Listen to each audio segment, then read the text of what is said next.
at the beginning of last session was that you all had defaulted to one inspiration point at the beginning of the campaign, and the winner of inspiration the last session, I believe, was Izhilu. So, who is still at 2? I don't recall him using it during the session. No, I did No. not use any inspiration All while I right. was berating the cleaners. Yes, you were. While you were berating the dwarves for their perfect architecture. Yeah. So, what I would suggest is we get the inspiration roll order out the way. Now, Izhilu is not ruled out, but I would ask that Izhilu, Ben, you roll it for this week. Yeah. So, if I get a D6 there. See, or take 1 level of inspiration off the character or DM. Oh, Roll it no. again. It's going to be me. Roll it again. 4. Izhilu. So Wow. I Is the don't camera know. recording? Yeah, it's gone.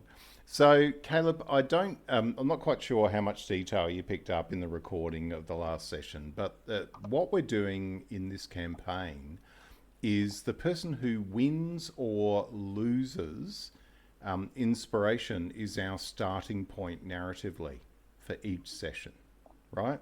The why and the where. So last week we had, last time we had Izhilu winning inspiration and talking a little bit about his past and his life, because I think what we've done is we've sort of come to a realization there's no value in the secrets that people hold in their own mind for the other players not knowing those things. Not acting on them is something completely different, right? Being aware that the character has that in their background, noting their character, their own character, cannot act on those things. So, given what happened last night, last session, what I'll say is, Izhilu, as you walk back into the Drake's Chalice, behind Windrah, who clearly has identified Pakrondees from the famous Knot of Cosai Kroth, one of the 2 main and most famous knots in the Order. As she identifies him as a quasi-uncle, because her father is a member of that knot, and she starts, like enthusiastically pushing her way through the crowd of the Drake's Chalice with such excitement, because she hasn't actually seen him one-to-one for some time. There's this And what was his real name? Did you say it was Parkentoff? Parkentoff. Well, it could be now. I like Pakrondees, but no, it is not. That's his brother. This is Pakrondees, right? Oh, Yeah, Pakrondees, right. yeah, that's right. Yeah, Pakrondees is his brother. So you see him sitting there, and there's this sudden drop of your gut, this sense of foreboding that comes out of the fact that he's sitting there with. You have seen him before from a distance, but being with the Knot for less than a year, you haven't really interacted with him, but you know the story. He was being ordained into the Soul Blades. He was going to be an assassin for hire, and at some point morally he stepped away from that path. And came into the Knot of Cosai Kroth. From your experiences earlier and from your observation of the timelines that you saw in the Chamber of Records, you recognised his knot because of how often Windrah would describe these things.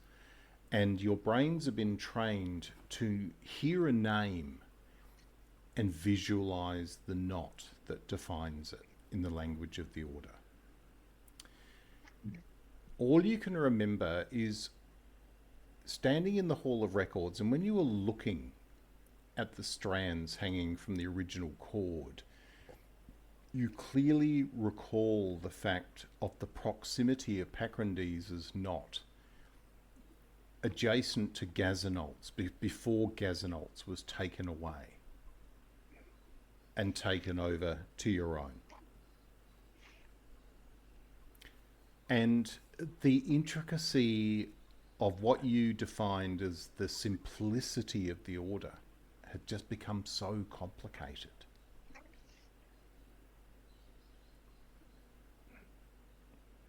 So, sorry, just to summarise that, Matt, you were saying, so Pakrondees joined the Cosai Kroth, and then Gazanolt left. Around the same time.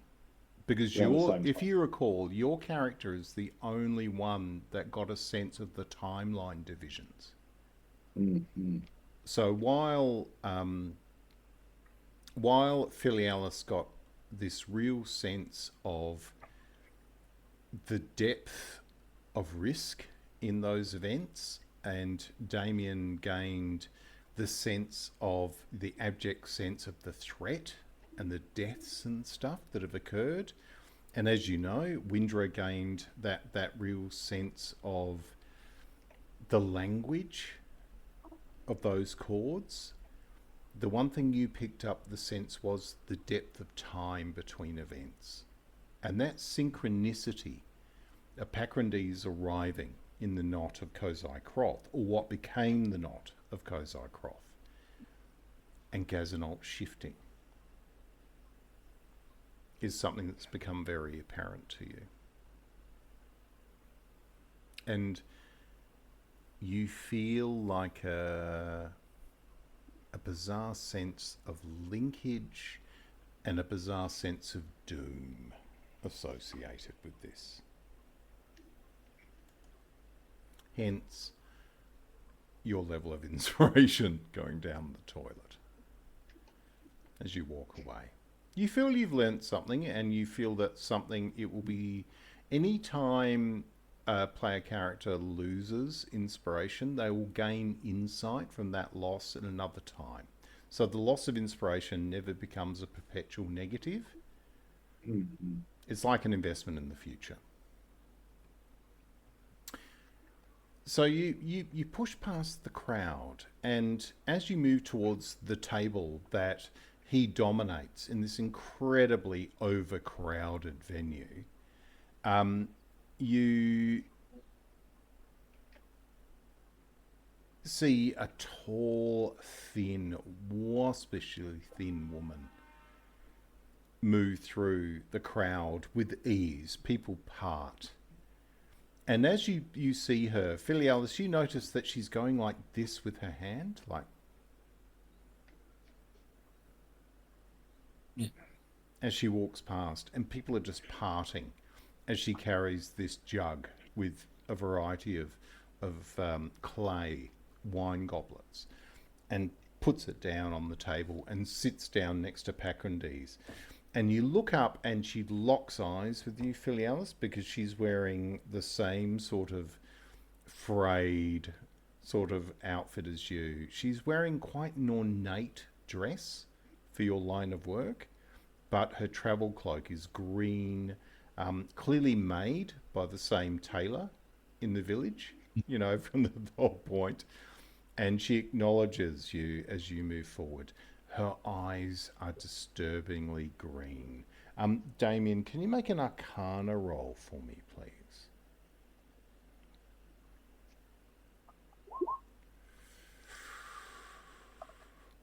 As you walk forward, Damian, you feel like a pressure in the back of your head, like the sense of a headache, but you don't feel a threat. And you see her mouth is twitching, and you've learnt that you think she's talking to someone as you move through the crowd, and you think she's talking to Father, but you can't hear what they're talking about as she moves forward. Now, you know Tegan Huft is a very powerful sorcerer. All of the Order of Cosai Kroth are legendary figures in the Order. So from a mechanical point of view, I think it's fair to say for all of you, you can work under the assumption that anyone in the Knot of Cosai Kroth is at least 15th level, if not 17th or more. Right? As you sit down next to Pakrondees, you note that he has a scarred face, a bit of a hawkish face, a bit of a long nose. He has a black moustache that's sort of almost handlebarry.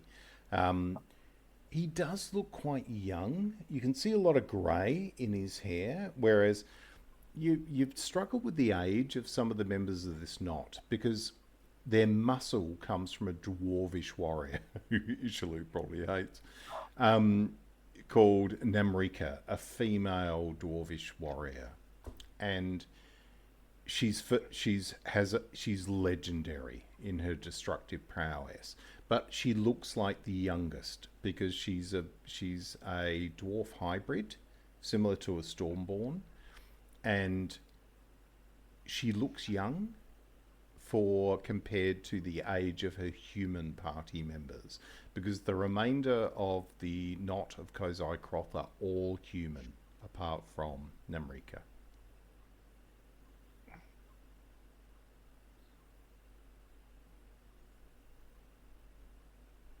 So as you come through the crowd, you see that Pakrondees sort of slightly stands and affords you the chairs. They've arranged these spare chairs, clearly denoting their abject strength in the Order, because nobody's encroaching on their space, right?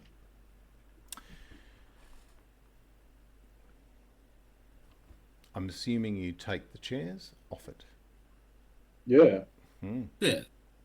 So as you do that, you see this thin, sick-looking sorceress woman, Tegan, looks forward and she flips these cups over.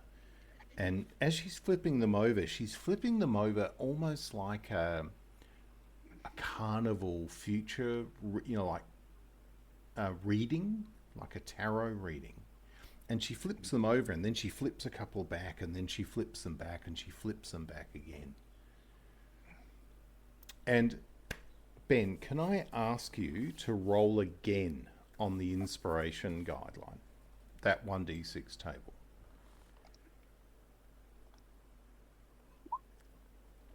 Do you have it in front of you? Because I closed it.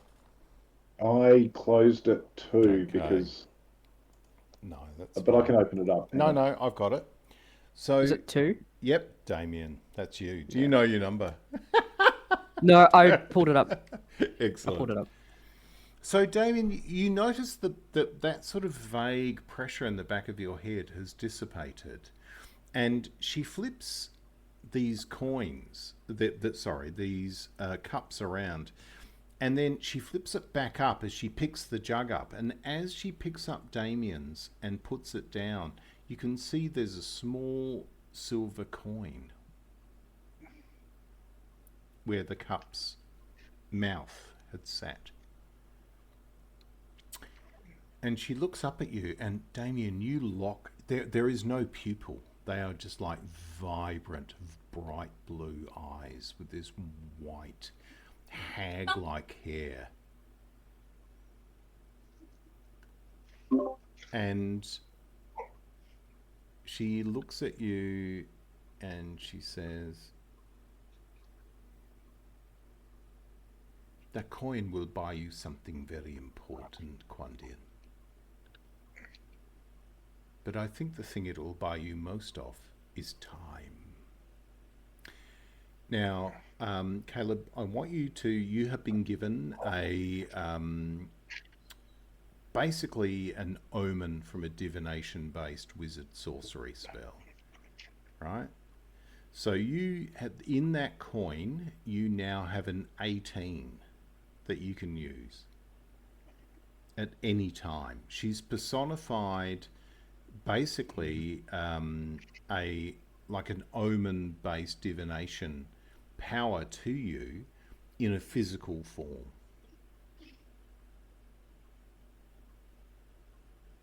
And as she pushes the coin across to you with these like spiderly thin fingers and a cracked nail, dirty cracked nail, she puts it across from you and she said, "That is from your father."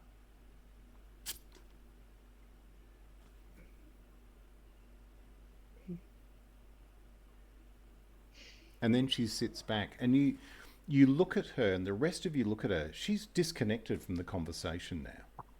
You see she grabs her goblet of wine and virtually turns her chair almost like fully away from you, while the sounds of the inn become apparent.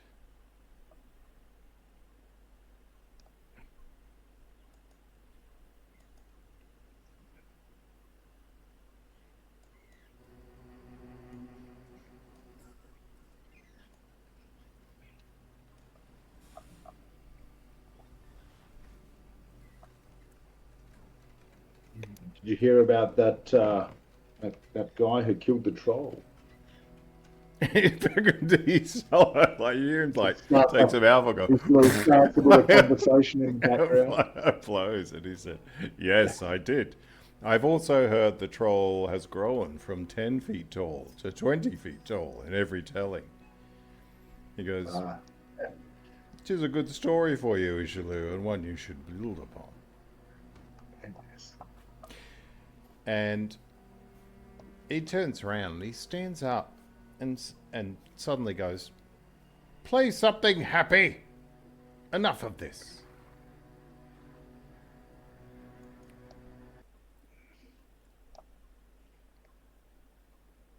And you see the minstrels in the corner of the room just stop.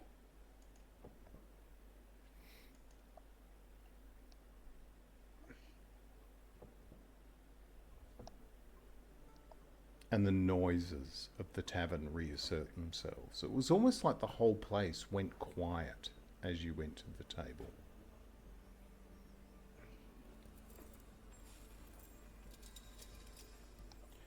Could I ask one of you to make an insight roll for me?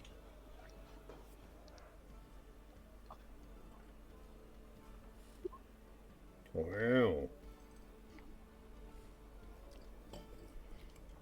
You sit there holding this coin, Damian, and you look around, you can see his direction has gone to the bar.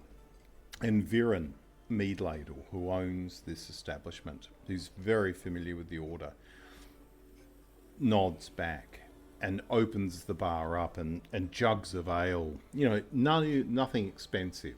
The cheapest stuff that's been brought from Hadrig's Amble is being brought out to tables. It's like a pre-programmed plan for, drinks on the house that Pakrondees has organised to get the minstrels playing, the conversation starting, the laughter, and then suddenly there's this wall of noise around you. And then for the first time you see Tegan Huff turn around, and those like blue eyes that just seem to have no iris. And she turns around and makes some gestures, and then suddenly you feel that nothing around you moves beyond you. You can hear the sounds of the inn, you can hear the music from the minstrels, you can hear everything, but you notice if anybody walks close, they deviate and they walk away. And she puts the wine down and just puts her head down, and you can see like beads of sweat just coming down off her emaciated visage and just dropping down into her ornate dress. She's basically created this sort of mental shell around you. And you see Pakrondees looks up and goes, "Very well, it's time we talk." And he grabs the large jug, the pewter jug of wine, and pours another goblet. You will have noted you were not invited to the conclave this afternoon. We did notice that. And I heard my little cherub here, and he leans over towards Windrah, cause some consternation by mixing the invitations up for the benefit of the Hall of Records. Well done. And Windrah sort of looks out quite sort of like respectively shy. Because you have a commission. And he reaches down into a satchel at his side and gets out a piece of parchment with a seal of the Master of Commissions from the Order. The seal is broken. And he says, Filialis, as you know,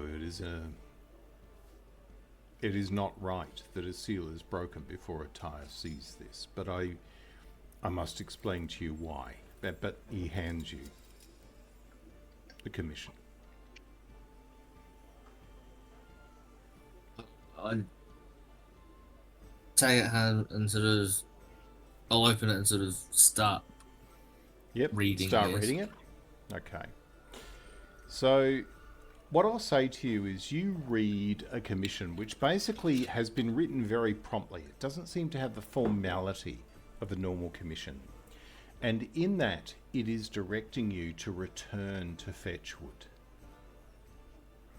Because it appears when you went into the caves of Baydar and lost your companion, Imladi, there were meant to be 2 items there in that repository that you collected.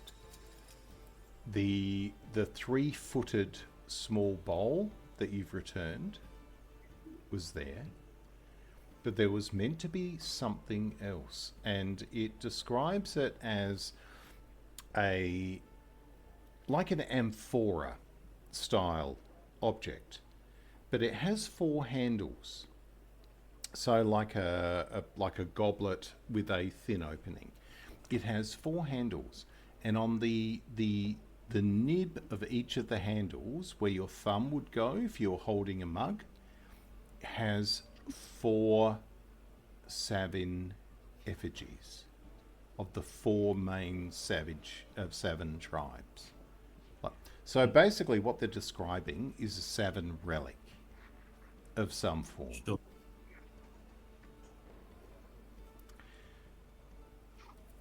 It is to be returned from this Deafear, who has obviously taken it upon his own person from that point, and return to the Order as quickly as possible. And Pakrondees leans forward and he goes, now I must explain why your commission was opened. The vessel you seek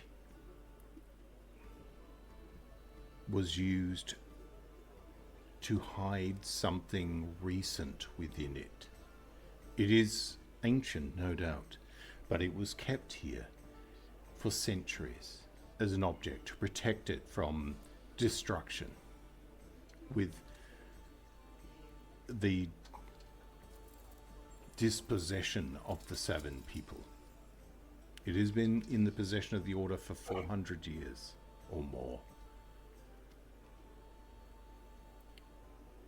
The concerning part is it was held in the chamber of the Spider Seal.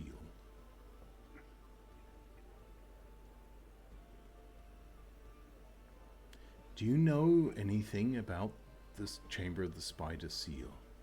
Have you heard rumors? You may not have. You're all young. I've only seen it from the outside. And it troubles you. I can see it in your face. The chamber of the Spider Seal, at one point there were orders within the Rapscallions. Have you heard of the Solemn Council? Yes. The Solemn Council today is described as an evil or outlaw organization. This was not always the case. The Solemn Council was the order within the Rapscallions that looked to preservation and knowledge of law.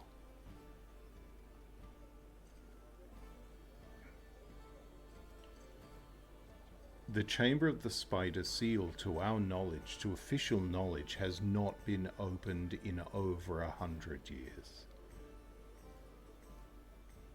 And yet, Deafear finds that Savyn relic in the cave of Beda.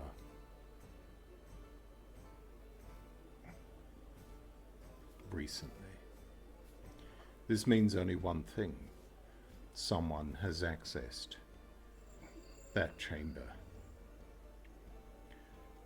The great spider construct that guards the door was designed to stop anybody entering unless they were a member of the Solemn Council. If somebody has entered and survived, we can only assume they were a member of the Solemn Council, which argues the Solemn Council is alive and well.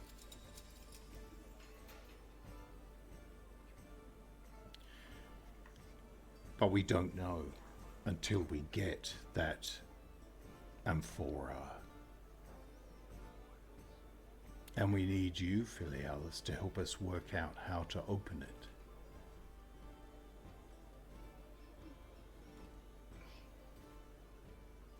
Fair enough.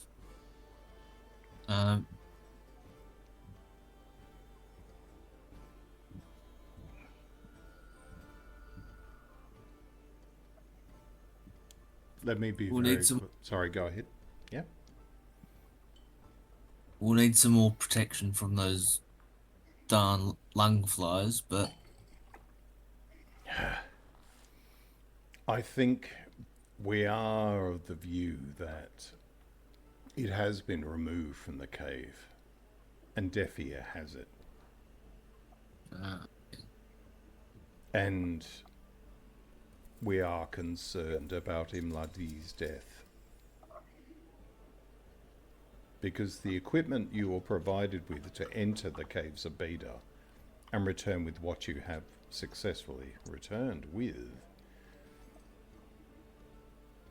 there is clear tampering with at least one set of equipment. And you see Tegan Huff looks around and looks at you and looks at Damian. And she says, what does the voice of sleep think about why it was Imladi and not you?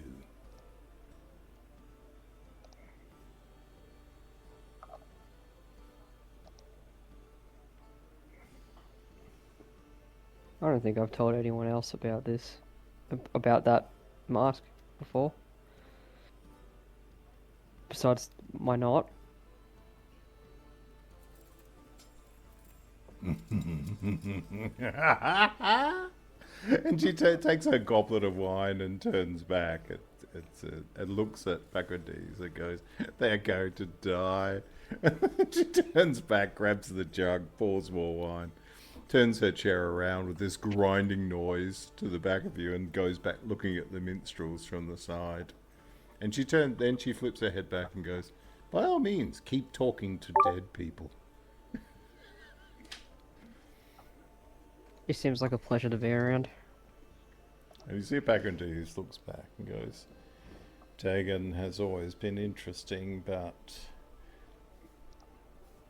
I would argue she's probably the most powerful person in Ilath as we speak.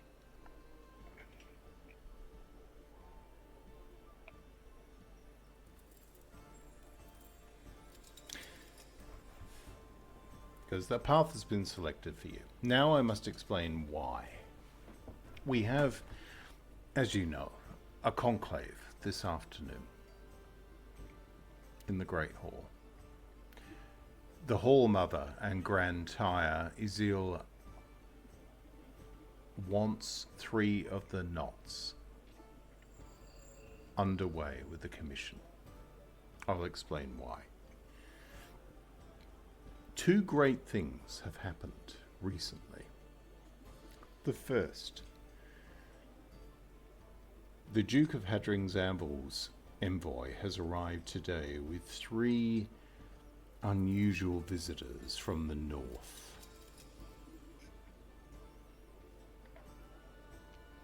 With the direction from the Duke that for the peace to be maintained with the Order, all those who enter for the conclave this evening must be questioned by these 3 individuals as to their awareness and association with one known as Gazanot.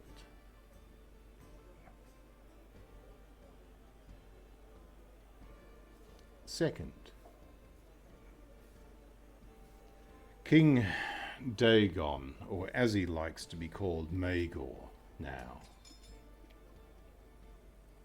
is making a significant push for the role of protector of Ilath. And to do so, he needs the support of the bishops of the Holy Sigil. We have been told that 2 days gone, a bishop militant from the Order St. Puritas has arrived in the capital with a decree from the autarch approving the use of forbidden powers by the Order of St. Puritas in the pursuit of holy truth. So, for the first time, a priest of the Sigil can wield the power they condemn.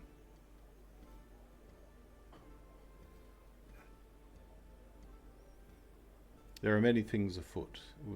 Balath is destabilized with their king's death and the loss and disappearance of the heir, a child, and the disappearance of the queen.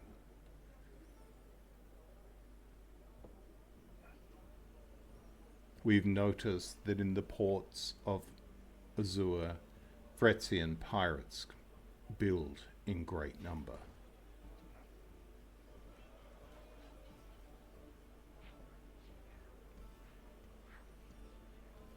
There are answers to be had, but they're not ones we choose to give to these inquisitors from the north.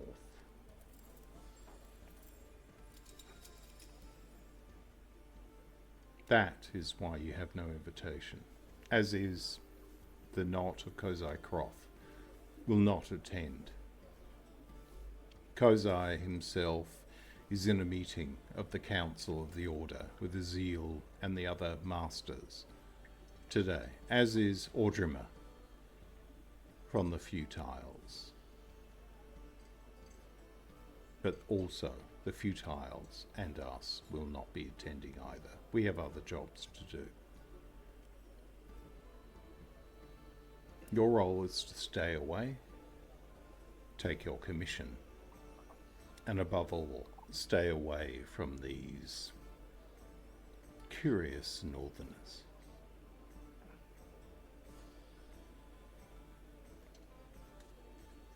And you see, like, out of the silence, you see Tegan she's being aware of what's going on. So, like, when food arrives, she lets that pass. When more wine arrives at the table, she lets that pass. But you can see as people walk away, you can see, like, they become, as they walk in, they lose any sense of inquisitiveness. It's like they become autonomic within this field. And then they put the trays, the food down, they turn around, they walk out.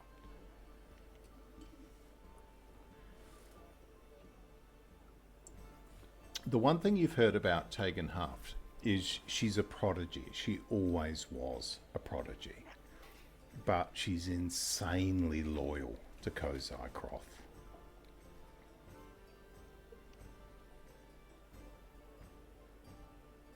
Cosai is a figure of legend.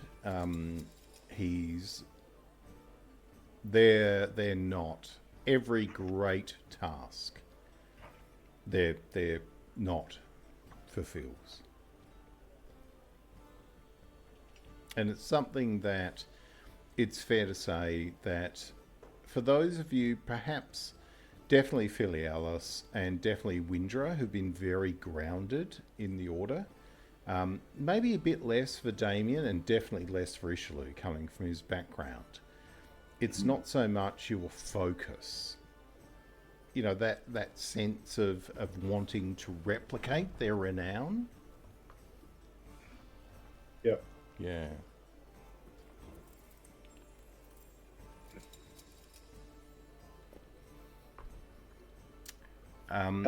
Yeah, go ahead. What was I know that Gazanov was a member of the Cosai Kroth. What was the other one he was a member of? Do we? No, you don't know. You saw the strands, the connecting strands, and you have a mental image of the knots they went to. But Izhilu, you have no sense of where that went.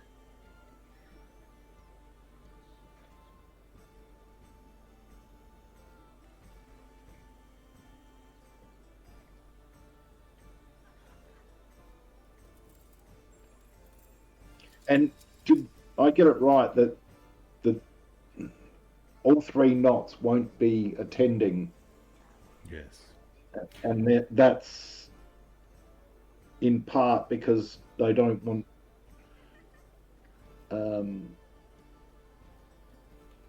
any questions regarding Gazanov to be answered by the members.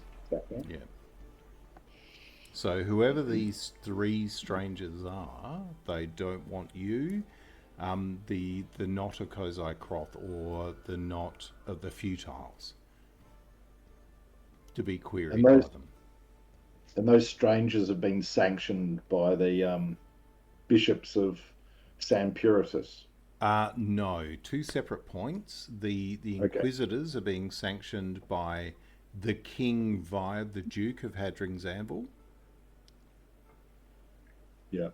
The Order of St. Puritas is being sanctioned by the King Dagon because he is making his claim to become the Over-King or the Protector of Ilath. There seems to be some power broking, and it looks like old King Dagon has made a deal.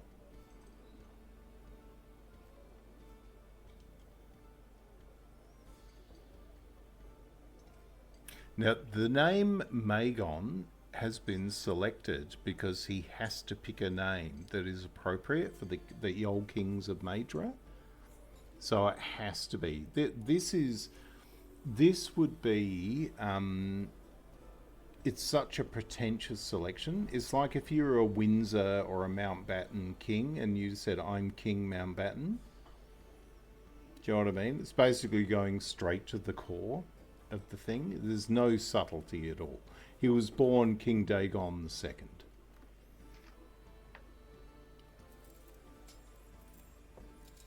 Or he's known generally as Dagon One Eye because he had his eye cut out in a fight when he was young.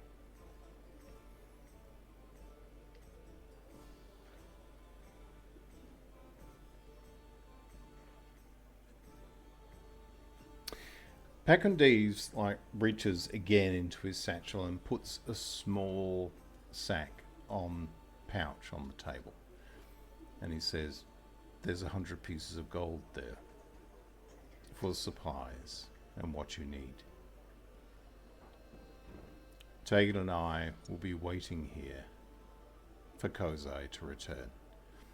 Ivor," and you see Windrah look up. Ivor is her father. Ivor and Espel have gone into the storm plane on business for Cosai. We will reunite and carry out our commission at the appropriate time. I have one word of warning for you before we release this sham about us, this magical shell, and I'll let you get on with your day. You're aware that the Tyre Quilde and his knot have been paying close attention to you on your arrival back here.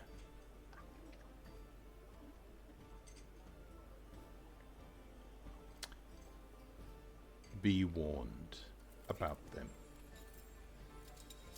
Accept no friendship from them. And above all, be wary of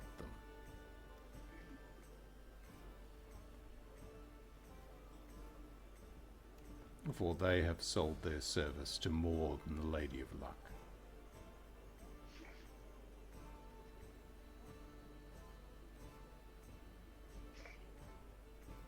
Now, let us drink. And he pours more wine. And you can feel around you that shell start to drop. So if you want to raise any questions or ask anything, you've probably got about 2 minutes before that magical field dissipates.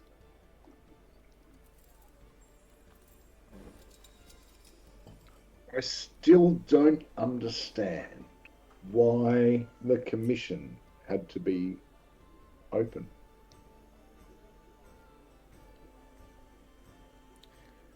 That is a good question, Locution Courtier. I nod your political concept. It was given to us open. Someone has read your commission. We don't not know who. Cosai does not know.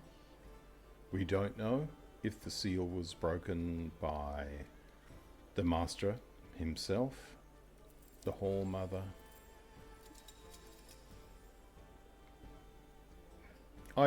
I do not want to deny you're at great risk by returning to Fetchwood.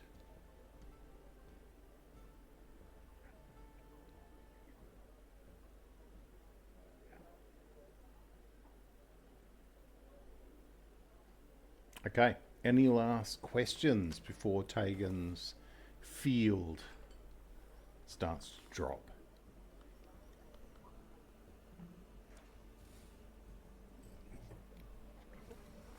Who are the three strangers that will question the knots of Gazanov? Have you heard of the Aveni? Sorry, come again? Have you heard of the Aveni? The Wizard Order.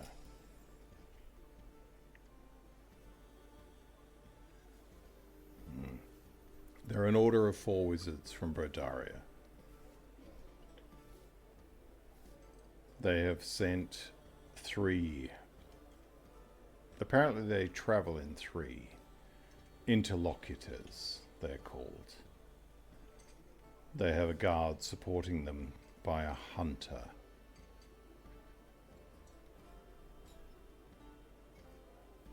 We are told they have no eyes. They are spellcasters who have been modified to seek truths.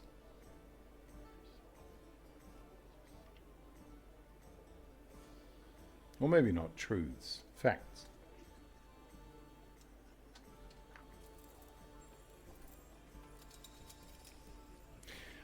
He reaches back and he pulls a bag that's down by his side and he puts it up and he says, "There are some healing preparations here for all of you."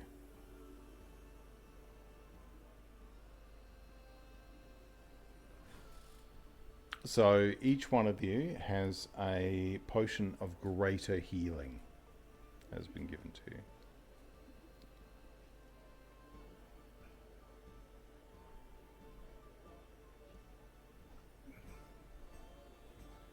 At that point, the spell dissipates, and Viren walks over herself and says, "Ah, such great and long-time friends, both old and new." And she said, And she says, I've changed the straw in the loft. Your puppies have somewhat soiled it.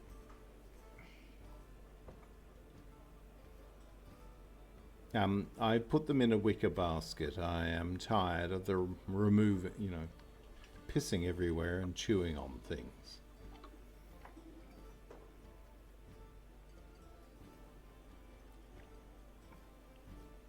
And Pakrondees gets up, and Tegan is still facing the wrong way. He turns around and puts his hand on the back of her head and says, "Come, Tegan, time to go." And you see his drift globe on his shoulder, like floats up. And you see it watches you and everybody around, and you realise that drift globe has more function than what you think. It's monitoring risk all around you and not differentiating where that risk comes from.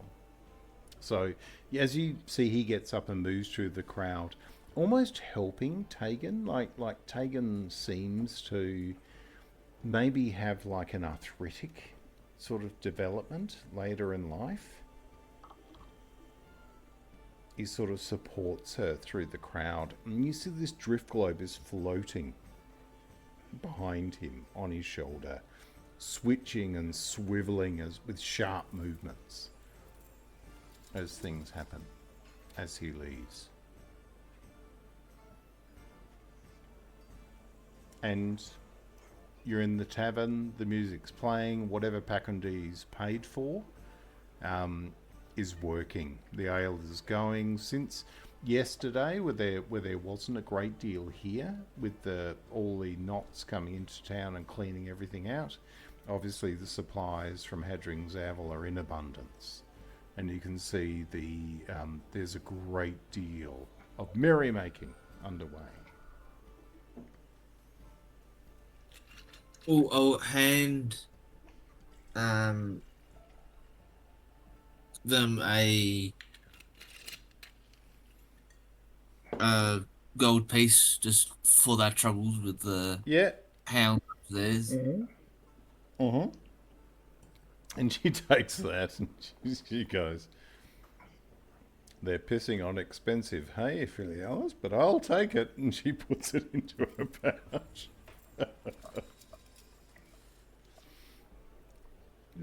He goes, "I'll fetch you some cheese. Have you had enough to eat?" And you look at the food, you haven't touched it. And when you look on the table, there's roast chicken, there's like vegetable stews, there's like vegetable spreads with salt. Salt inland is a little bit hard to get hold of, but nice salted vegetable spreads and dried bread like lavash. All this food has been there the whole time, but you've been so focused on Pakrondees and Tegan as they've left.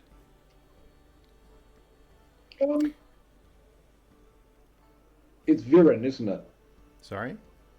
Viren, is that right? I'm sorry, Viren, Ben? Sorry, is Viren the halfling inn owner? Oh, Viren, yes. Yeah. Who's with you now, yeah. So Viren she keeps her hair quite short, tied back in a bit of a bob. She's also what's called the weather staff for Ispenvale, so she's sort of like the mayor as well. Right. Yeah. So, look, I ask if she's seen Quill Day around anywhere. Looking at the gold piece that Filialis has obviously deposited to her hand. Now, I will say to you, Izhilu, that while your locution methodology is usually related to gold and payment, that's what you know. You're developing a sense that Viren's loyalty to the Knot of Cosai Kroth has rubbed off onto you guys. They seem to trust you, and so does she. So this lady is very much an ally. It's got nothing to do with the money, from her standpoint. So, And it's taken you a little while to pick that up. But yeah, she's definitely not a paid sort of retainer. Yeah. No, it's definitely a foreign concept. Yeah. Yeah, and for you, that's so alien from the court of the Obrak. Yeah.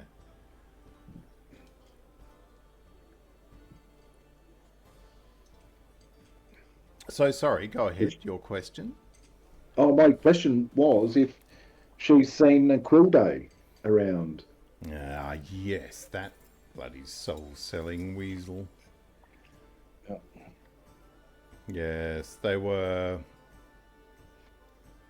You know, it's funny you say that, Izhilu. And she pulls one of the vacant chairs up. You notice a couple... Now that power's gone down and Pakrondees and Taken's gone, a few of the chairs have been... The classic, are you using that chair? Has sort of happened. Like during that time, those chairs come out. But there is still one there, and she sits down and she grabs a piece of her own, the chicken that her kitchen has cooked. And she sits there and she goes,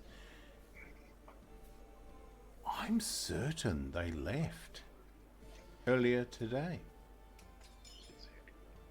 I'm sure I saw them like that. Hang on, I'll come back. And she takes the chicken with her. And she goes away for about 10 minutes and comes back. And she says, yes, the stable boy who was looking after your wolves pups in the loft saw them leave earlier today. We assumed they had a commission, similarly to you did. Now, can I ask that... Filialis, I want you to roll an intelligence roll at advantage. The DC is 11. Oh. Oof. There's something about that bugs you. Something about that disturbs you no end. And maybe it's the wine, maybe it's the fact that when you were looking at the spider construct in the hall, like you just felt so tired today.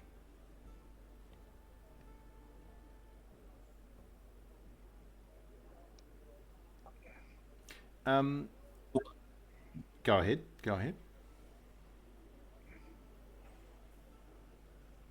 No, I just said I'll just eat a little bit and then Think. Now I'm happy to trade an inspiration for another crack.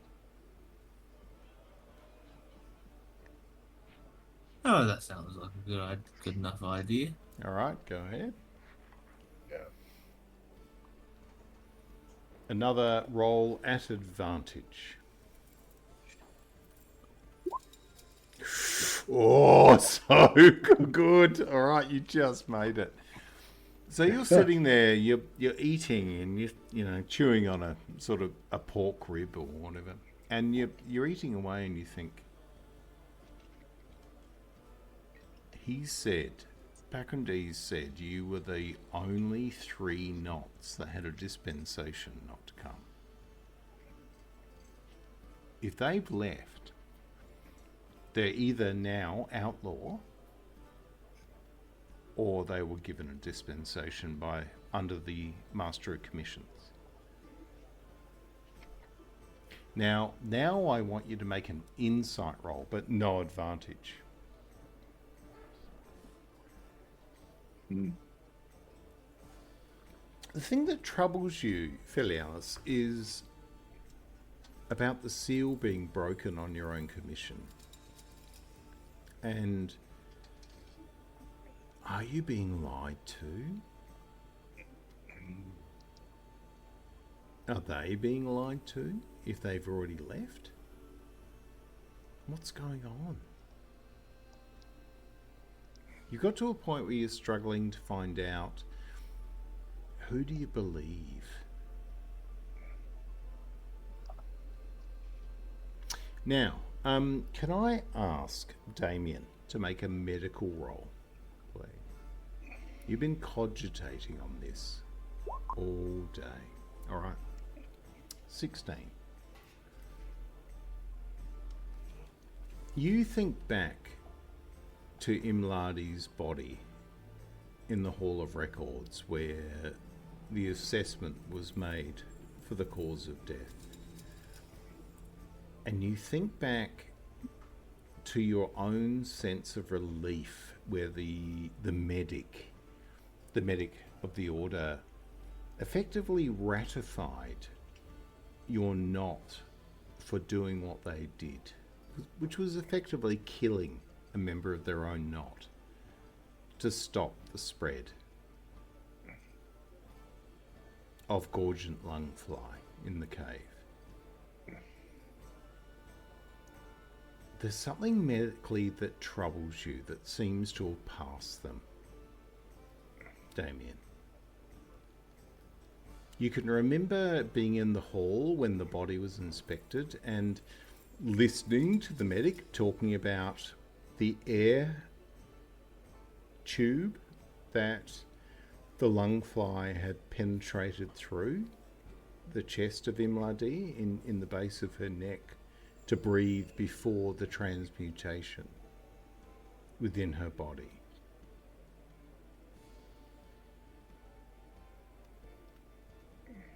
It's troubling you.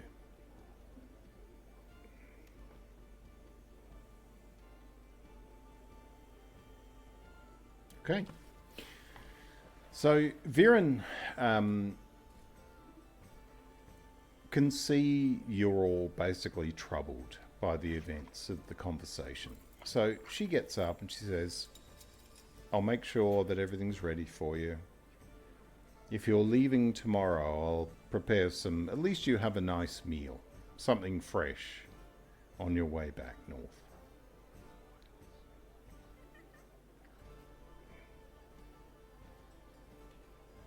And walks away from the table. Filialis, what say you? Do we go to the hall? No one has said that we shouldn't go to the hall.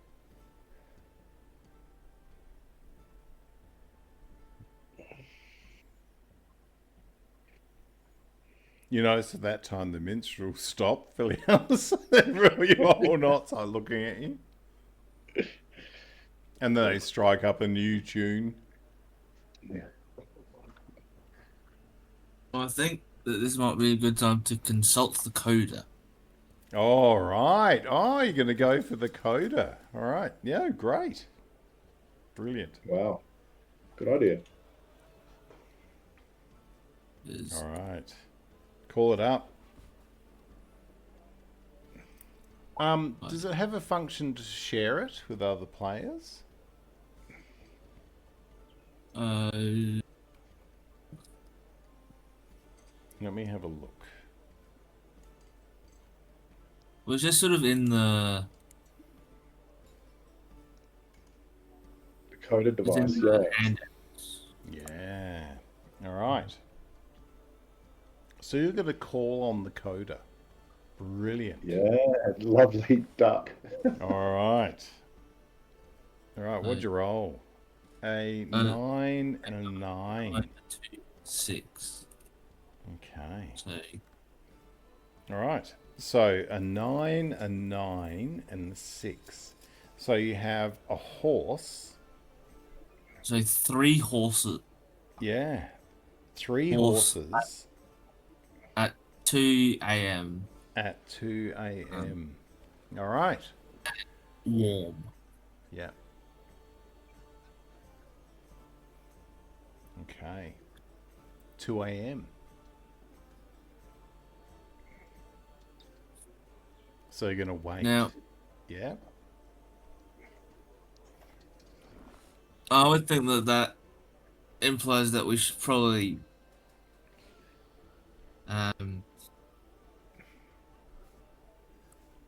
head away in the night, I reckon. Because more horses would be moving horses. Mm. And there's clearly something is afoot Mm. here. All right. So, Tom, take an inspiration Yeah, for I calling think that's for the great. coda. So the coda is saying that 3 horses at 2 a.m. and there has something to do with warmth as part of it. Yes. Okay. Damian, when Filialis pronounces the outcome of the coda, you hear a voice in your head that goes, at least someone is thinking about your future existence.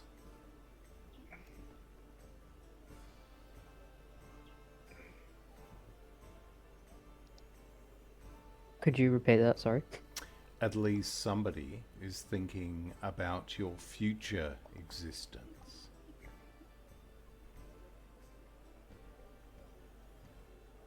Okay. Now, also, I will say to you, Damian, when Tegan and Pakrondees was leaving,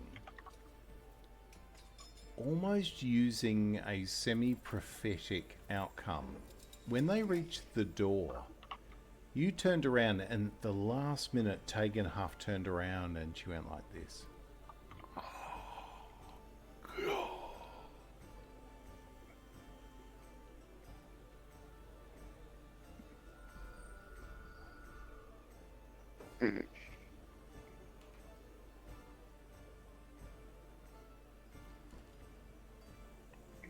I don't know, guys. She really freaks me out. She's gotta just be fucking with me at this point. Like, But she's given you an 18 to use when the time is right.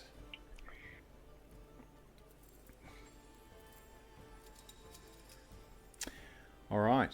So you pop away the coda from the table, and now can I ask you, Filialis, and I'll give you this reasonable choice. Would you have done this with stealth?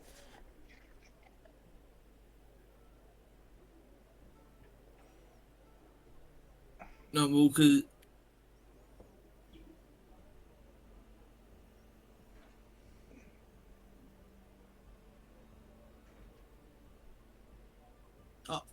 I don't think so, because Yep. this is Yeah. and that has Great. Yeah. it has lots of Rapscallions in it, so people would be used to people You would have felt seeing confident. Yeah, it's a coders. normal And practice. Yep.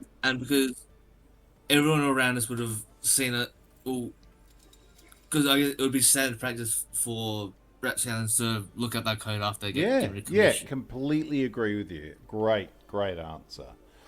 So I'm going to say here, just going to roll the dice. Okay. That's the level that others were aware you'd done it.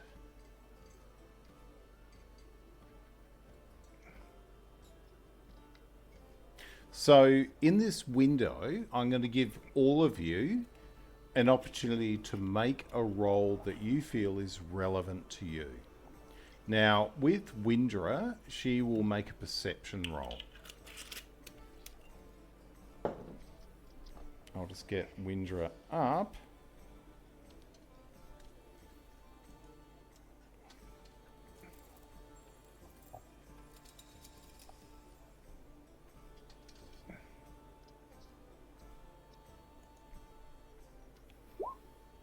Ooh, 13. So I'm going to say that Windrah only got to the point of recognizing and focusing on what you were doing. The rest of you, what are you doing? I can't decide. So, subconsciously, I'm going to play with the coin that Tegan gave me, and just flip it in my hands. All right. Figure out which one I'm picking. All right, go ahead. All right. All right. You flick it. So I'm doing Medicine. Okay. Only the same threshold. Like you didn't pick it. However, when that coin flips in the air, like the coin was an Azurian coin, so reasonably new minted. You've got the head of Dagon or Magor, and on the back you have the symbol of the axe of Azur. It flips back into your hand. When you catch it, Damian, the effigy of Dagon is gone, and it looks to you vaguely like the last time you saw Deafear.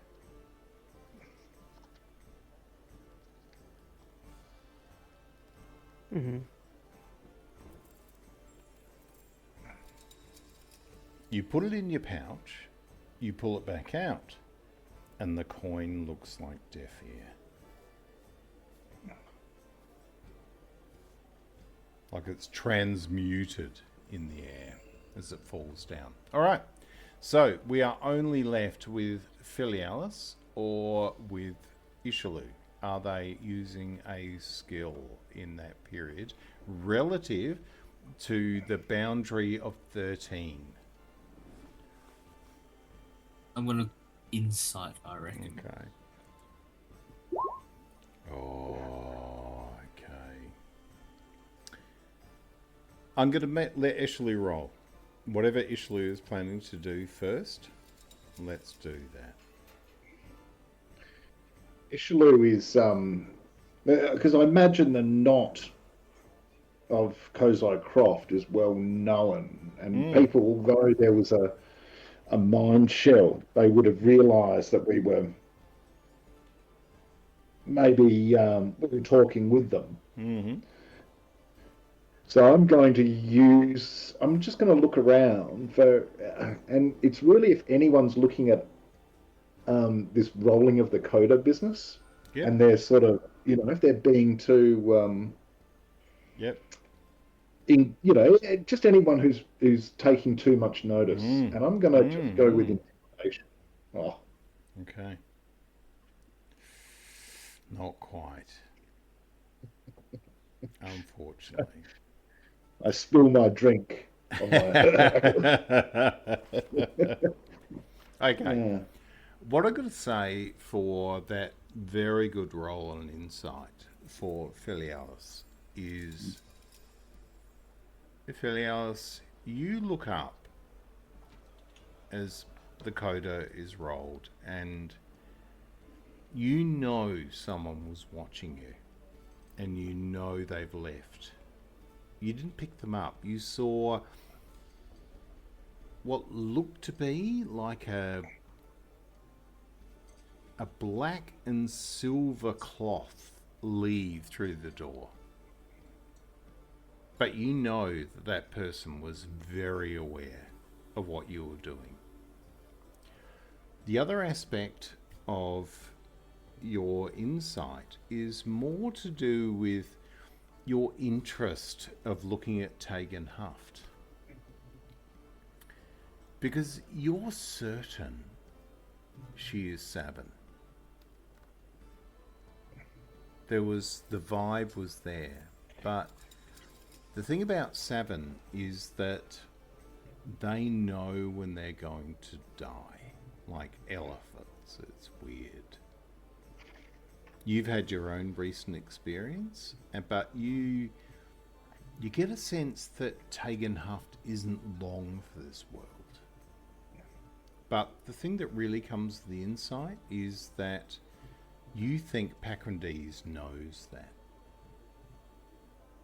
And the help of getting her up and out was far more complicated than just a person who's suffering with some kind of ailment. And in that moment, you appreciate that they are so dependent on her for something. There's something that is pivotal that she's there to be there and do it.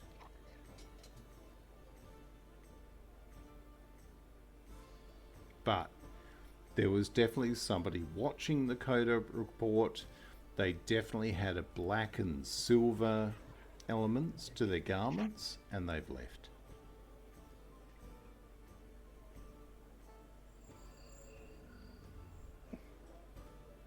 So, you now know. You have 3. You have horses. You have 2 a.m.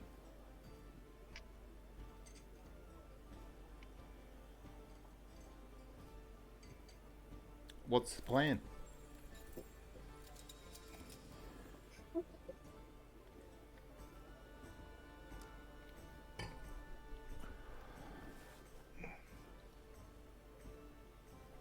I am not in favour of being questioned by the Eveni, but nor am I in favour of not attending a function that we've all been asked to attend, for they may have found our missing invitation. All right, so the night carries on. What's the plan? You going on a bender for the afternoon before 4 o'clock to watch the rest of your companions leave, given your decision? What's the plan? Because they gradually start filtering out. You can see that most of your Order brothers and sisters are perturbed by the nature of this unexpected event. There's never been a conclave like this. You sort of, for those of you who are a little bit learned, it's happened during great periods of disruption and war in Ilath, but rarely since.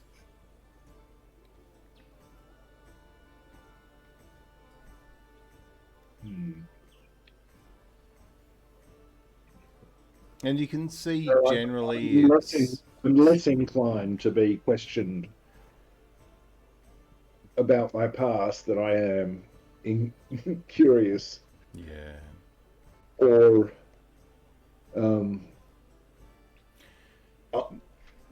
concerned of upsetting people who have issued an invitation. Yeah. Izhilu, I'll let you have a intelligence roll at advantage about the Eveni. No. Intelligence roll, not Oh, save. sorry. Is that the same? That was just an intelligence save, but Yeah. I guess no, an intelligence roll would. Oi! Oi. So, you know the Eveni Wizarding Order, they are sort of the policing order of the 4 orders of Aramia to the north. They're frightening. Locutians see them. The Eveni are referred to, the translation of the word Eveni into Locutian are the mind rapists.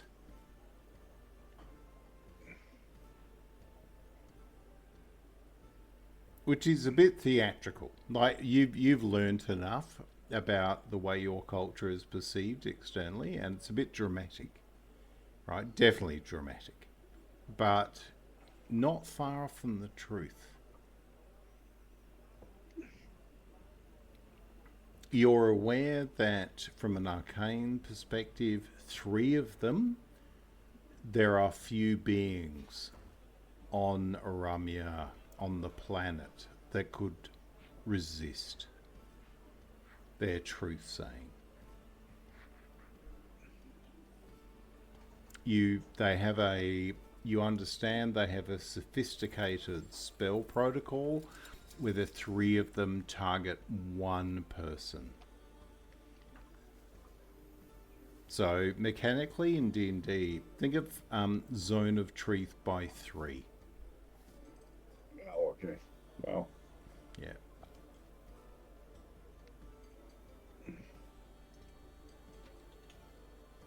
So Izhilu's position is very much based on Lacutian folklore, Lacutian diplomatic fear, and a bit of Lacutian reality.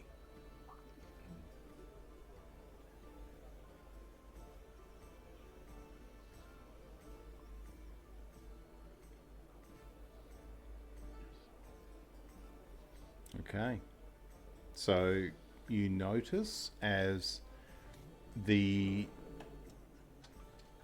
crowd starts to dissipate and less and less members of the knot are in the room.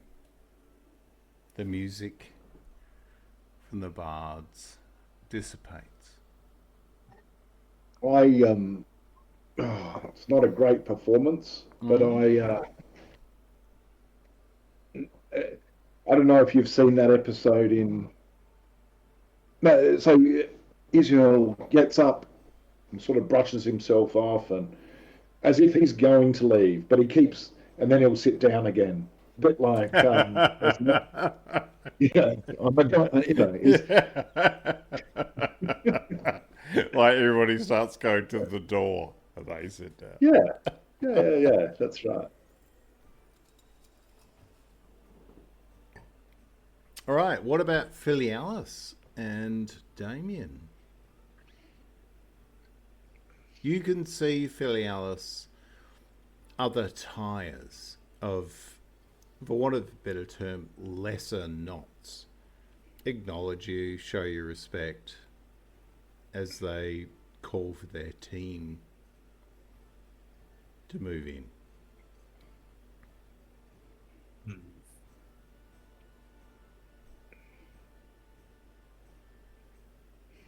Damian, make a perception roll for me.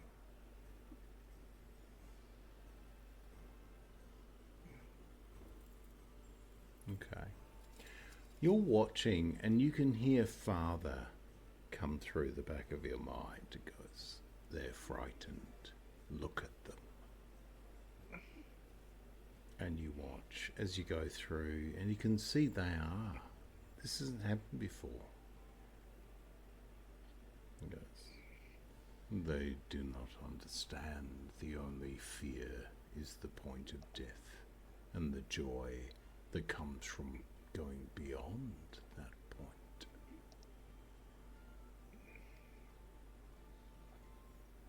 It is good that you are not going, for you get to live and enjoy a better death.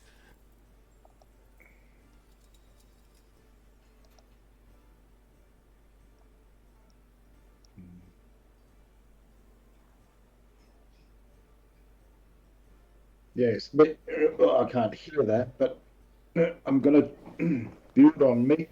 Me just think that with the missing boy and our profession, given what it is, one would maybe do well to lie low at this point.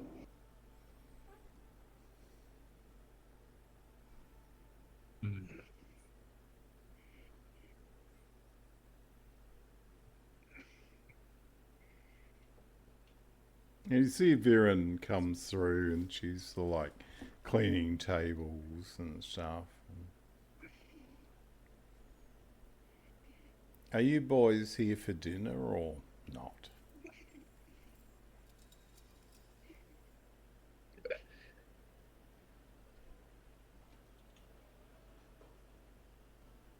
We shall, well, what say you, Damian and Filialis? Shall we take our dinner early and retire, ready for our departure to find the horses?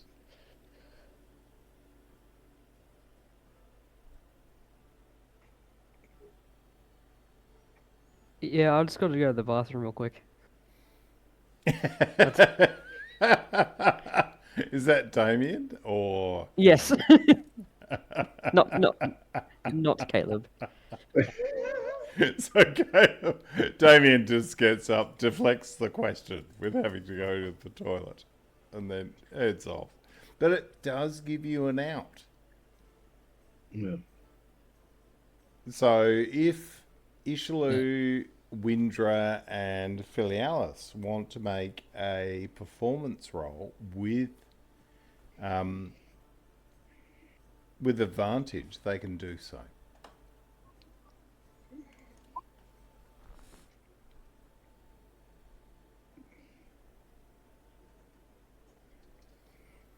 All right. So that's the 18. Sorry, which one's that?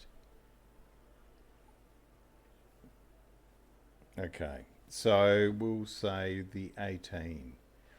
And the other knots, as they leave, acknowledge that Damian, who's from a higher tier knot, is going to relieve himself. And they acknowledge that. And you can see that the actual stigma dissipates. You know, you're in the bar, you're in the pub, you're in the inn, you're drinking, you're eating. You're waiting for a very, very weird situation. And they acknowledge that as the last of them leave.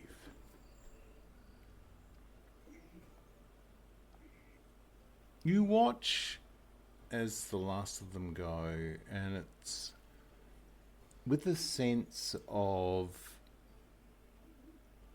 not failure. Like you sort of, you know you have a commission, but you have a broken commission. There's no faulting the legitimacy of the commission you've been given on paper. The symbols are appropriate, everything is right. It's the fact the seal has been broken. All right, Damian, you go into the privy.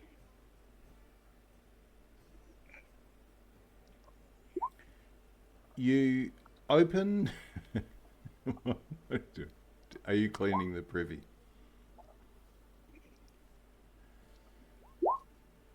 No, I've just cast an odd odour following Damian Okay. as he trundles to the toilet.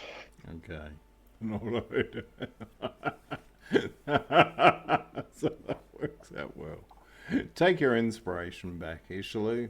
You are doing well. Okay. Damian, you go into the privy outside. You walk in, you open the door to a stall because it's a number 2. You need, right? You open the door, you walk in. It's not clean, it's not great. You're still like irritated by the fact that Izhilu has made fart smells around you while you left for the sake of authenticity. You are thinking to yourself, why do I keep acknowledging Windrah, the fact that you know that she spits into a mug to give you coffee, but you keep playing the fool, right? You close the door to the stall in the privy. You lock it. You turn around. It's an upright event, so you're standing there. And then suddenly you feel a hand on your shoulder.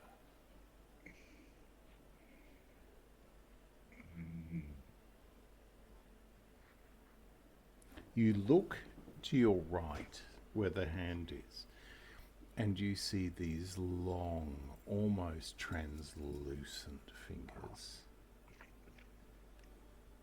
with broken Sorry, I didn't know it nails. was occupied. With long broken nails on your shoulder. What do you do?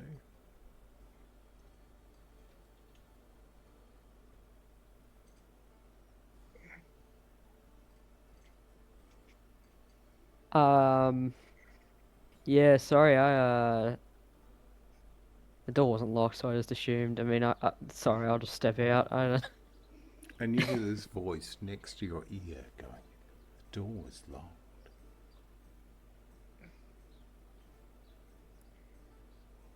Maybe you want me here.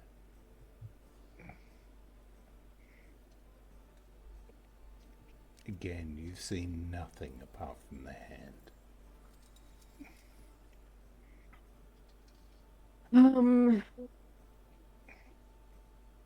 Where's my thingy bobby? What's it? That. Okay. When you turn back, you see that that hand radiates undead energy, but nothing like you've ever seen before. Like it's undead in stasis. There's a force of life outside it, but the undead underneath.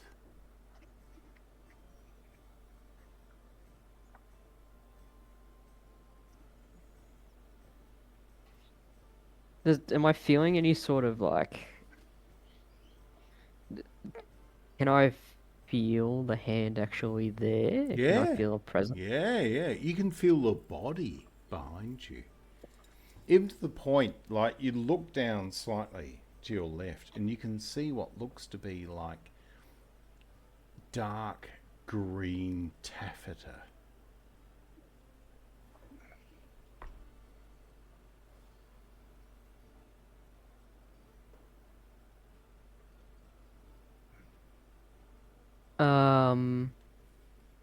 And you feel that like a pressure moving up your neck, like the feel of a finger doing it, a thumb.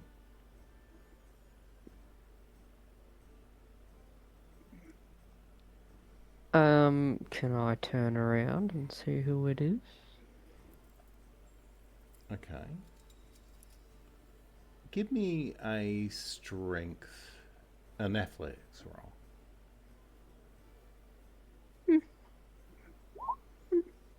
Okay.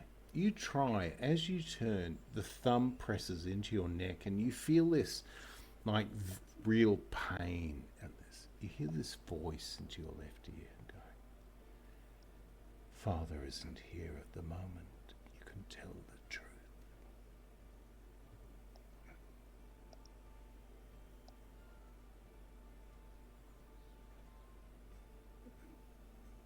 And she goes, oh, you're sweating. And you feel this sensation of a tongue licking the sweat off you.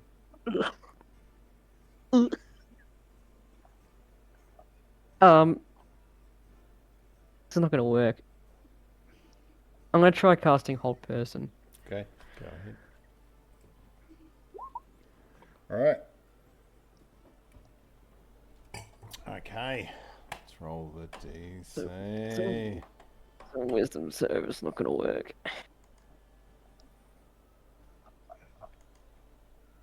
That's my save. Oh! And you feel it. This. But so close. Like you've got them.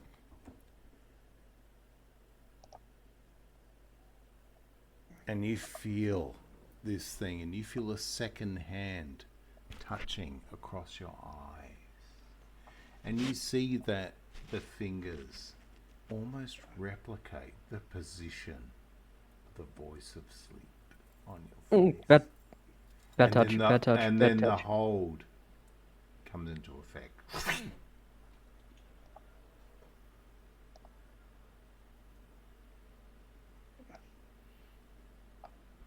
Has anyone told you about personal space before? This thing is killing you. Didn't need you to tell me that. It's milking you all the time. You think it is no longer harming you because you are not wearing it. That is not true. And you feel the tongue like lash out again and drink more of your sweat. Since you've been wearing it, you are dead.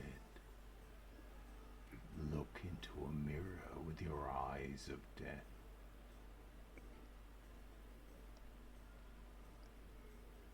You and I have the same bond. We are both the victim of a dead god.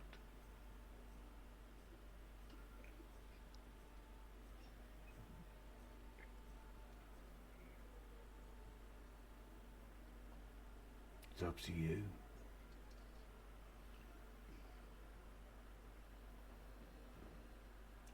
Sorry? It's up to you. She can't move.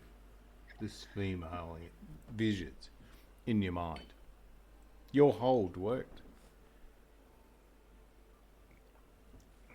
But that effigy is holding your head.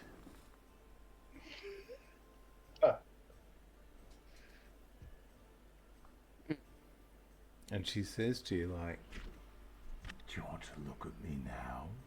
And you can feel the pressure, like the strength that's holding your head is way beyond any natural level. But she said you need a mirror.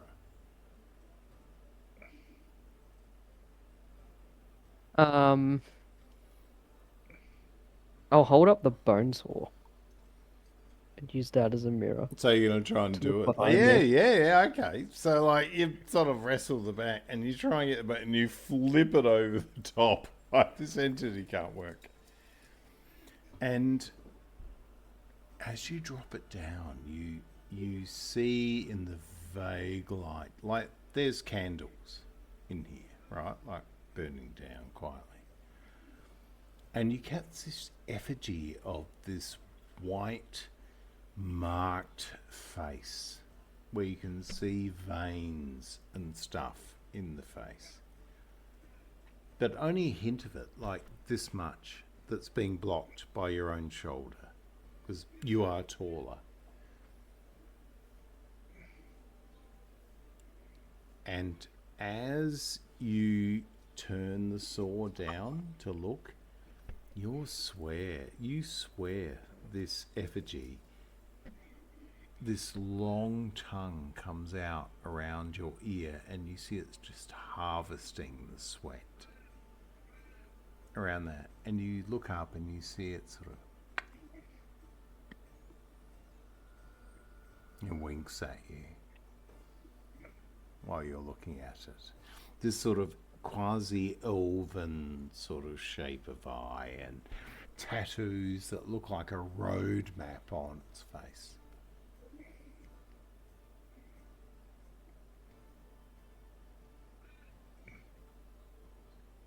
And you see as the tongue like extends and goes into your left ear, like right down, you can see it's harvesting a bit of wax, a bit of sweat.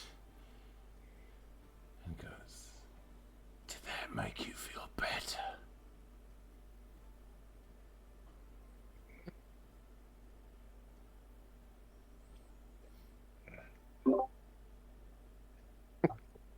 I mean, if you're going to harass me, could you maybe give me a bit more information about the mask?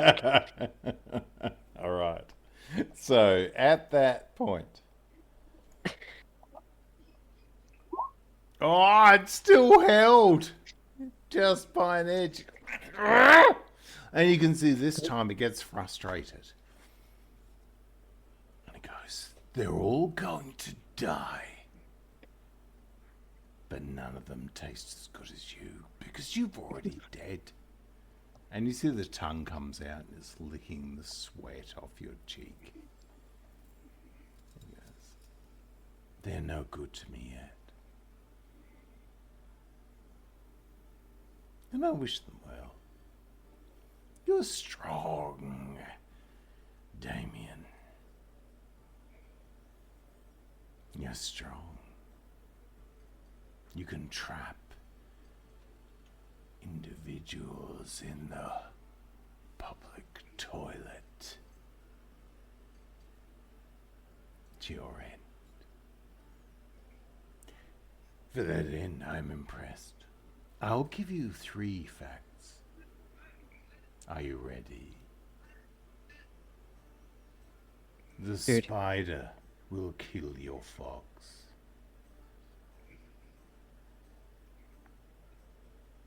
The snake, My what? your fox. Mm-hmm. The spider will kill your badger.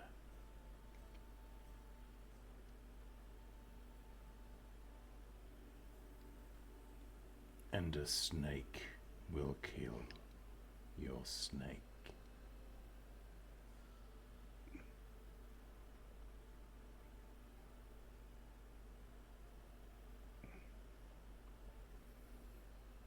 And when the time comes and you feel the tongue like tickle, like the meatus of your ear, and it goes. And when the time comes,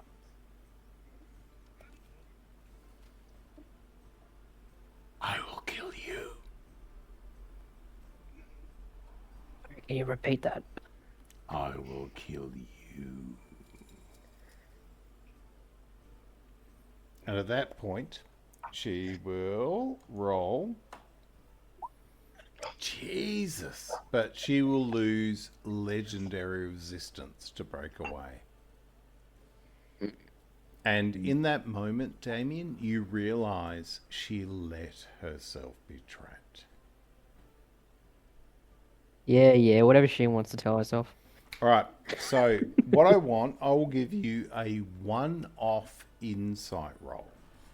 Now, if you want to apply any benefits or skills to that, now is your chance. I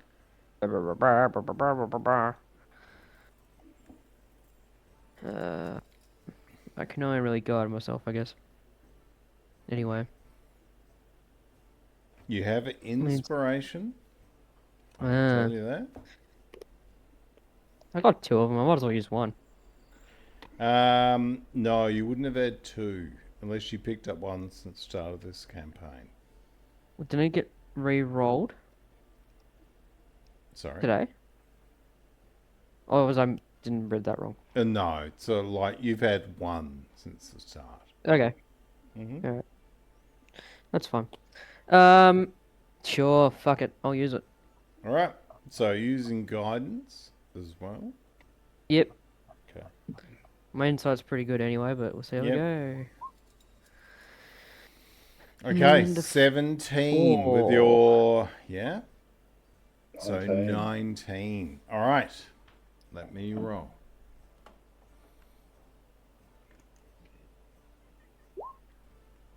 Oh, yes! You got over it with a 19. As that last threat comes out about people dying anyway, it goes with the Imladi's voice.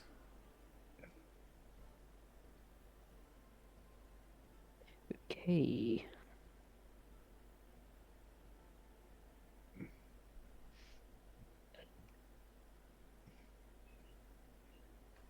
Okay. I So, don't remember having any real weird, crazy magic history, right? no. Okay.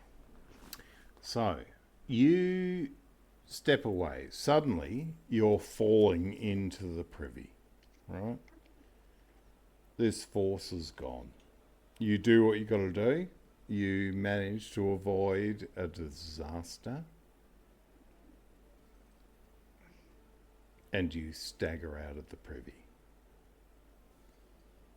As you walk out, you hear the toning of Anvilhall's chime. The time of the conclave has come. You walk back into the common room of the Drake's Chalice, and you can't help but feel somehow dishonourable about what you're doing. You know you're authorised, but it doesn't feel great. I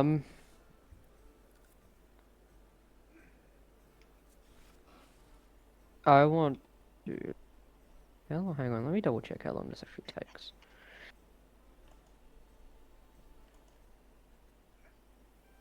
Oh, it's 10 minutes, isn't it?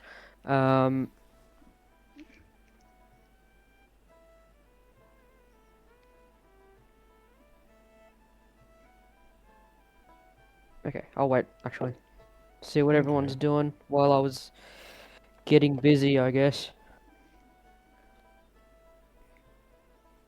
So the rest of you watch as your companion walks out from the hallway with the priviers, rubbing his neck,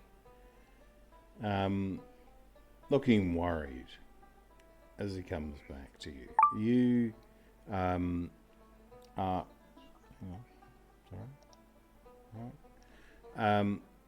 the rest of you are waiting in the common room. Everybody's gone. It's empty.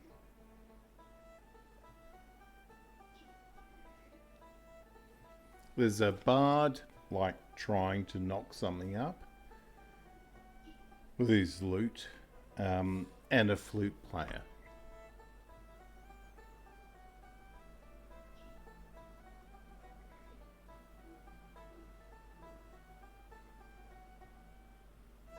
Where is the door to the attic? Like, can we sort of walk out, come around the back, and then go up to the attic? Yeah, definitely. Goes to the barn. Yep.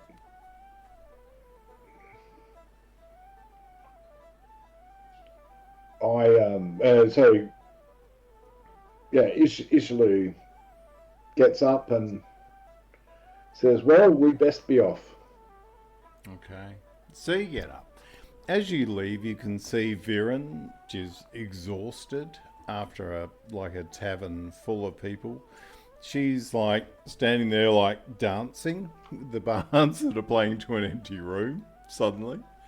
So she's got like a cloth on her shoulder, a mug of ale, grooving around. You're watching this like middle-aged halfling jump about as you climb up into the loft.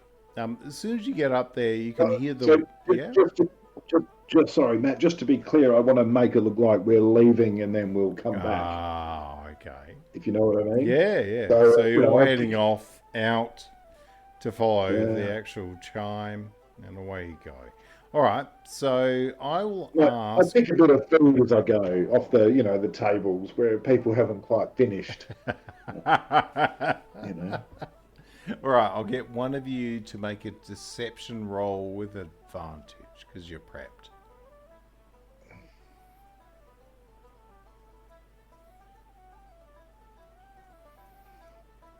Go on, Damian. All right, then.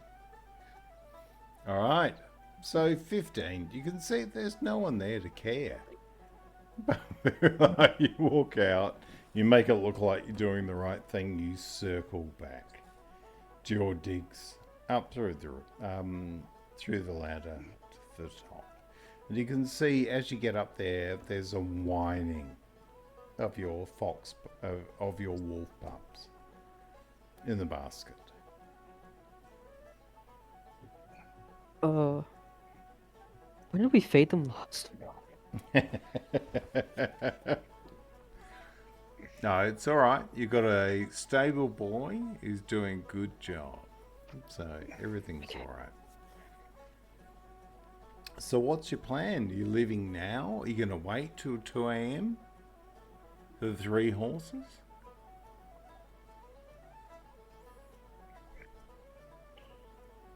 I think we should... Because what time is it exactly again? Now, probably about 4:15 in the afternoon. Maybe we stock up on shit so we can leave at night.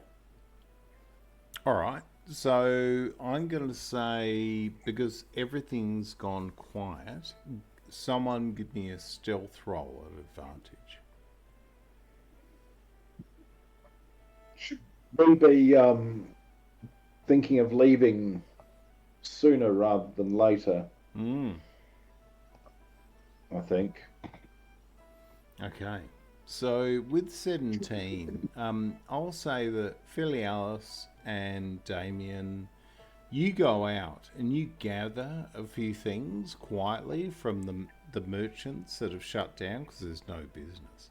You're leaving coins on the bench, like for the things you've taken, like from the frontage shops.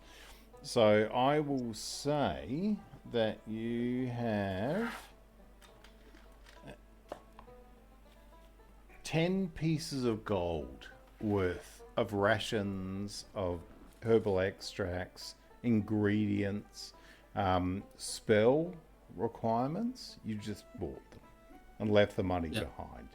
In some occasions, you bought stuff where you paid more than you needed to, but you're just trying to do the right thing. So everything's ready to go. And you grabbed everything together. You return. Sorry? Sorry, I haven't actually checked if there's anything I need.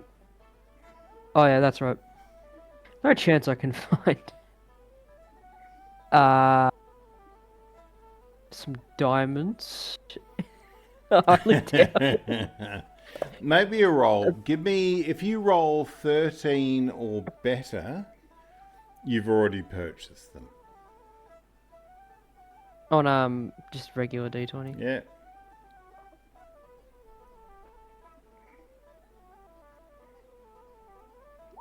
All right. How much did you need? A lot. Have you got the money? As much as I can get. I don't know.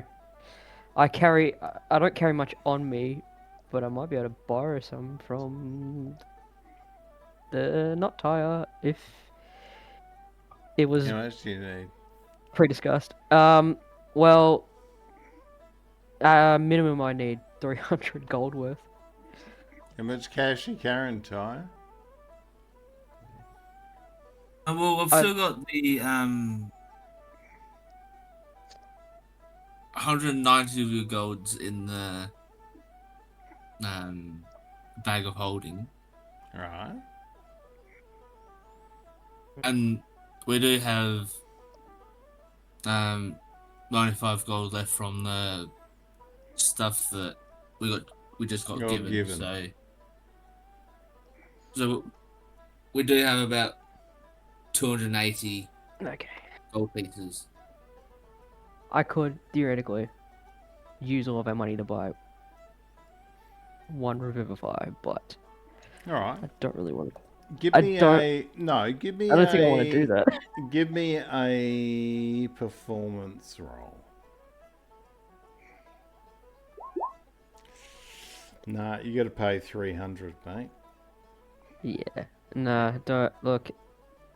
I'm not using all my money. It's a good idea, but all right. I'd be happy to, Chuck money in? comes and goes. So you're chucking in, Izhilu?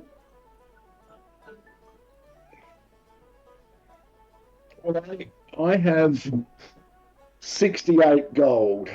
A lot of it is Archostian, though. Okay. All right. So let's give us a roll on exchange rate with performance. So where's everyone getting his money from, man? I got 30. Oh, okay. 16. So I'm going to say, how much gold do you need, Damian? I currently have 31 gold to my name. Yeah, but so a from lot. the whole conclave of gold, with what the tire has.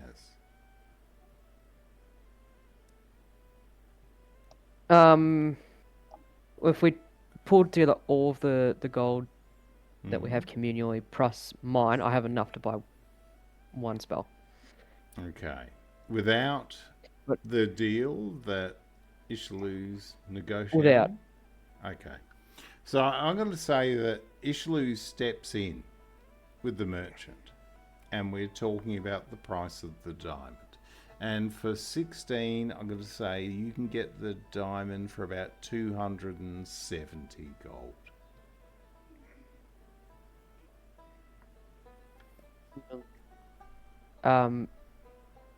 Yeah, that'll be. Do you want to take that?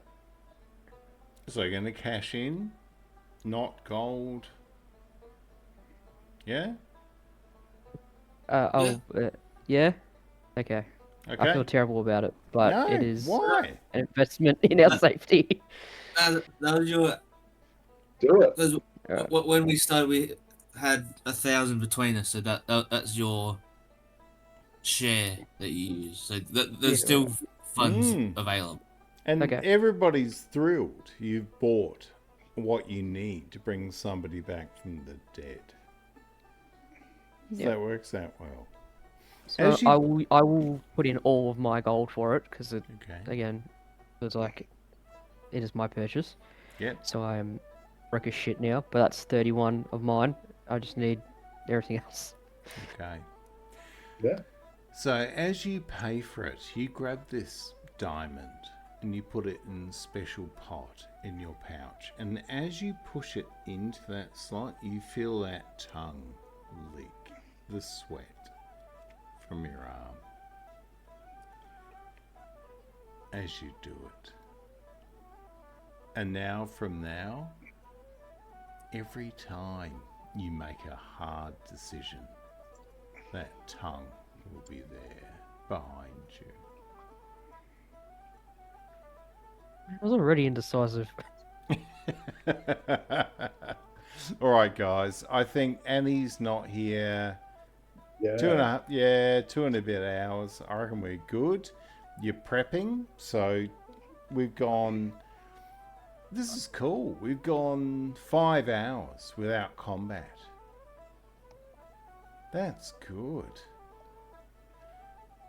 From my perspective, may not be from yours, but there we go. No, the story set up really well, Matt. Yep. It was a- So There's, you're heading north to Deafear. Damian continues to be a broker uni student. Yeah, yeah. Having his leer zicked. His Yeah. ears licked by the tax man. Yeah. I work in hospitality, man. Don't do this to me. I know, but Damien 100% worked at like Fantasy McDonald's, and he's just haunted. All right. Thanks, guys. Hopefully, we'll get a full crew next week. Yeah. We can move on. But yeah. Cool. All All right. right. No, very good. Very thought-provoking, Matt. Okay. Very thought-provoking. I can see us just being in trouble with everyone. Yeah, but that's the goal. I mean, you know, you want an